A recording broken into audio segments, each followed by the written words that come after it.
जर कायदा नव्याने संसदेत आला आणि त्यामध्ये जर 50% बाब स्पष्ट लिहिलेली असेल तर कदाचित विरोधकही एक पाऊल मागे घेऊ शकतात आणि त्याचबरोबर यावेळी विरोधकही जरा कमकुवत झाल्याचं चित्र सभागृहात दिसू लागलंय।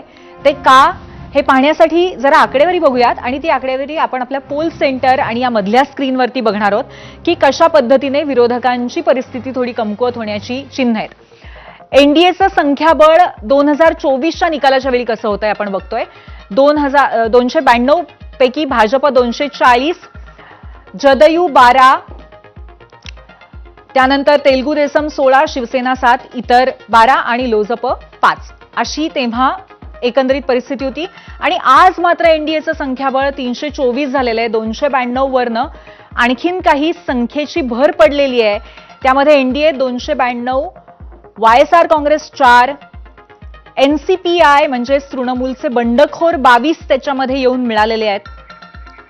ते एनसीपीआय पक्षात गेलेले आहेत तृणमूलचे बंडखोर। हे सगळं नाट्य सुद्धा आपण गेल्या काही दिवसात बघितलेलं आहे। आणि ठाकरेंचे 6 बंडखोर खासदार सुद्धा याच्यामध्ये वाढलेले आहेत। एकूण 28 जण याच्यामध्ये एनडीएत सामील झालेले आहेत। एका पद्धतीने शिवसेनेमध्ये ठाकरेंचे बंडखोर 6 सामील झालेले आहेत आणि या पक्षांतरामुळेच आता हा सगळा आकडा, ही सगळी परिस्थिती, हा नकाशा बदललेला आहे आणि आता एनडीएचं संख्याबळ 324 आहे। अर्थातच याचा दुसरा अर्थ असा होतो की विरोधक काही अंशी कमजोर झालेले आहेत।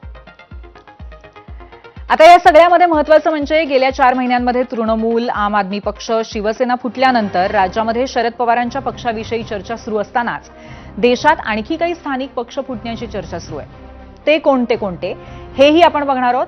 ते पाहण्यासाठी जाऊयात मीडिया सेंटरला। आणखीन कोणते पक्ष फुटू शकतात अशी चर्चा आहे। उत्तर प्रदेशामध्ये समाजवादी पक्षच फुटेल की काय अशी कुणकुण आहे।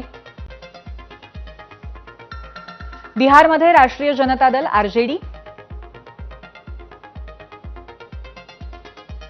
पंजाबमध्ये काँग्रेसला गळती लागेल अशी चर्चा आहे।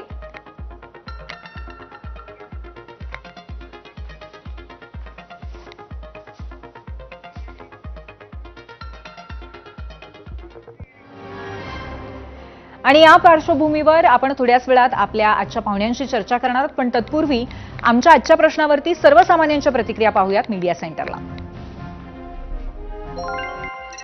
एक्स वरनं